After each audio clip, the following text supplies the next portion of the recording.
नमस्कार साथियों, मैं राकेश वर्मा आप सभी का स्वागत करता हूं आपके अपने परिवार एशन गुरुकुल पर। दोस्तों, आप सभी शिक्षक अभ्यर्थीगण जो बीपीएससी टीआरई 1 के सप्लीमेंट्री रिजल्ट या बीपीएससी टीआरई 2 के फर्स्ट मेरिट लिस्ट द्वारा सफल व चयनित अभ्यर्थी हैं, अर्थात आप शिक्षक बन चुके हैं।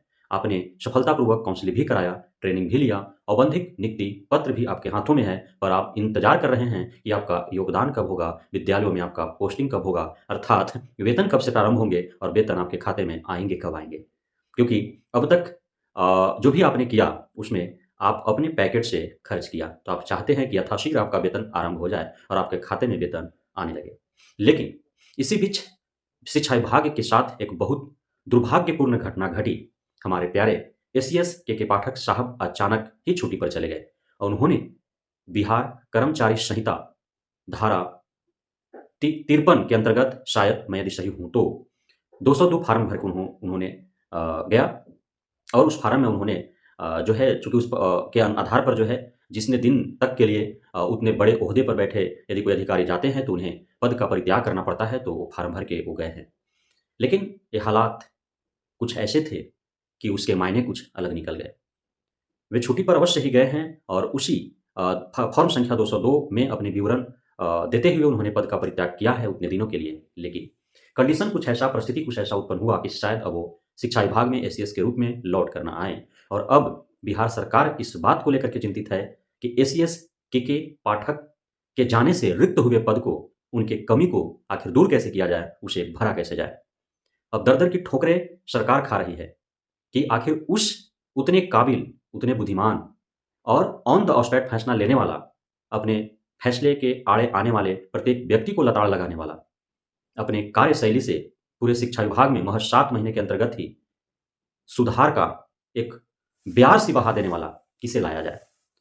कई आईएएस को संपर्क किया गया, परंतु तैयार ही नहीं हो रहे हैं, क्योंकि अब वो दिन लद गया, कौन आया, कौन गया, एसीएस क्या होता है, आम जन तो क्या, खास लोगों को भी पता नहीं था। लेकिन सिर्फ मास्टर और टीचर ही नहीं, बल्कि ड्राइवर और कंडक्टर तक को एसीएस के पाठक का नाम पता था। जो बच्चा विद्यालय में पढ़ने जाता है, उस बच्चे के, चाहे वो माता-पिता पढ़े हों या अनपढ़ हों, साक्षर हो या निरक्षर हों, किसी अच्छे कार्यों में संलग्न हो या फिर मेहनत मज़दूरी कर वो अपना जीवन यापन चला रहा हूँ, सभी को पता था कि शिक्षा विभाग में कुछ अधिकारी एसीएस के पाठक आए हैं, जिनकी वजह से शिक्षा जगत में इतना सुधारात्मक कार्रवाई हो रहे हैं। मास्टर साहब टाइम से आ रहे हैं, टाइम से जा रहे हैं, दिन भर पढ़ा रहे हैं। अब उनके बच्चों को 10, 20, 50 रुपए अकारण ही नहीं वसूले जा रहे हैं। अब मध्याह्न भोजन भी ससमय शेड्यूल के हिसाब से अच्छे बन रहे हैं, अच्छे मिल रहे हैं। विद्यालय और विद्यालय प्रांगण, शौचालय, भोजनालय, पुस्तकालय, कक्ष, कार्यालय सभी अब बेहतर होते जा रहे हैं। बच्चों को बैठने के लिए टेबल, डेस्क की व्यवस्थाएँ की जा रही हैं। समय से पुस्तक मिल रहे हैं, ड्रेस के पैसे आ रहे हैं, छात्रवृत्ति समय से आ रहे हैं। शिक्षक गणों का समय से उनका वेतन मिल रहा है। जो कमियाँ थीं शिक्षकों की, उसे महज़ 6 महीना के अंदर ही भर देने की कवायद शुरू हो गई।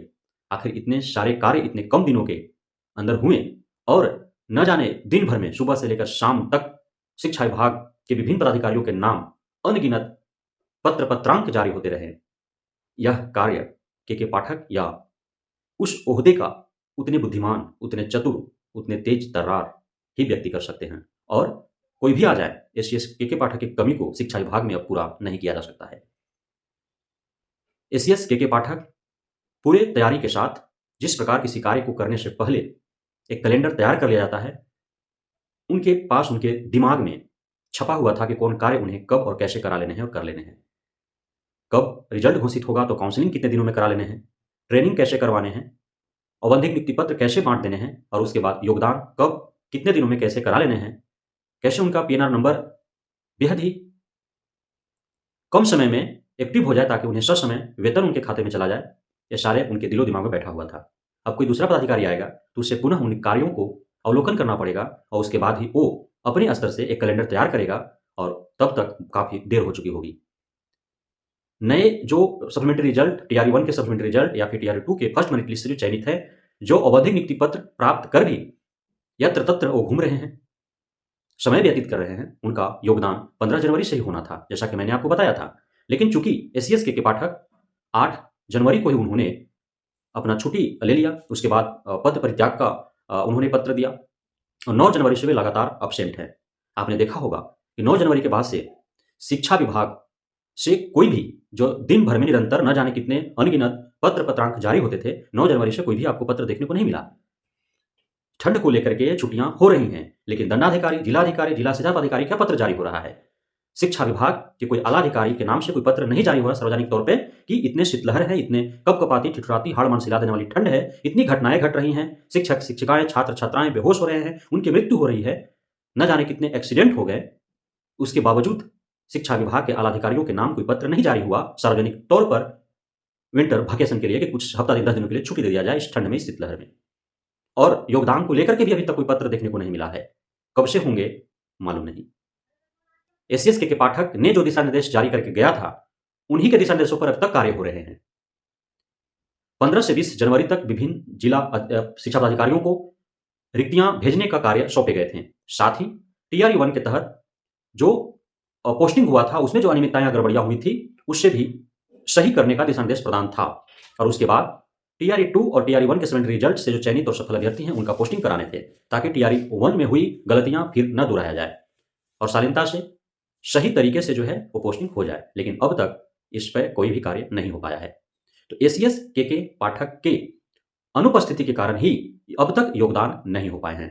अब सरकार को नए एसीएस का तलाश है और लगभग अब तय हो चुका है 2-3 दिनों के अंदर, अर्थात 20 तारीख तक ही आपको नए एसीएस देखने को मिलेंगे। लेकिन अब उनका कार्यशैली क्या होता है, एसीएस के पाठक द्वारा शिक्षा जगत में सुधारात्मक कार्रवाई के जो कदम बढ़ा दिए गए हैं, उनके पदचिन्हों पर वो चल पाते हैं अथवा नहीं, जितने पारदर्शी तरीके से उनके द्वारा कार्य किए जा रहे हैं और इतने ही कम समय में जिस प्रकार छात्र छात्राओं के अभिभावकों, माता पिता के दिलो दिमाग में उन्होंने जगह बनाने में कामयाबी हासिल की, अब आगे आने वाले एसीएस वैसा कर पाते हैं अथवा नहीं, यह भविष्य के गर्त में है, देखने वाली बात होगी। लेकिन हम उम्मीद करते हैं कि आगे जो भी एसीएस आए, वे के पाठक के द्वारा बढ़ाए गए कदमों को वो निरंतर जारी रखें। शिक्षा जगत में जो सुधार की सुगबुगाहट शुरू हुई है, उसे आगे बढ़ाएं और सुधार की जो आवश्यकता है, भरसक प्रयास करें, ताकि गुणवत्तापूर्ण शिक्षा प्रदान हो सके, साधन संसाधन विद्यालयों में उपलब्ध हो सके, टाइम टेबल को लेकर के जो समस्याएं उत्पन्न होती रही हैं, उसकी भरपाई हो सके और सभी विषयों का पढ़ाई हो सके विद्यालयों में, ताकि विद्यालय के में आने वाले जो हमारे बिहार के गरीब किसान मजदूर भूमिहीन समाज से के अंत में बसे हुए परिवार से जो आते हैं, वे शिक्षित हों, सजग हों और वे जागरूक हो सकें और अपना वो भी भूमिका निभा सकें बिहार के साथ साथ पूरे देश के विकास में। तो आप सभी तब तक इंतजार करें जब तक कि कोई नए एसीएस ना जाए अथवा एसीएस के पाठक लौट ना आए। हालांकि अब उम्मीद कम है कि वो लौट करके फिर आएंगे, क्योंकि हमने कारण स्पष्ट कर दिया है कि उनके जाने के पीछे का महत्वपूर्ण कारण क्या रहे हैं। वे विभाग के कार्यों से, अधीनस्थ अधिकारियों से, नेतागणों से वे काफी दुखित थे कि उनके द्वारा जो ईमानदारी पूर्वक जो कार्य, सुधारात्मक कार्य किए जा रहे थे, उसमें बाधा उत्पन्न किए जा रहे थे। तो अब उन्हें लौटकर आना अब नामुमकिन सा लगता है और इसी बीच आपको 2-3 दिनों के अंदर नए एसीएस देखने को मिलेंगे। तब तक के लिए आपको इंतजार करने पड़ेंगे। अर्थात उम्मीद किया जा सकता है कि 20 जनवरी तक ही आपके योगदान के कार्य आरंभ होंगे। बहुत बहुत धन्यवाद आप सभी साथियों का हमारे साथ जुड़े रहने के लिए, बने रहने के लिए, हमें इतना प्यार देने के लिए, हम पर भरोसा बनाए रखने के लिए। जय हिंद।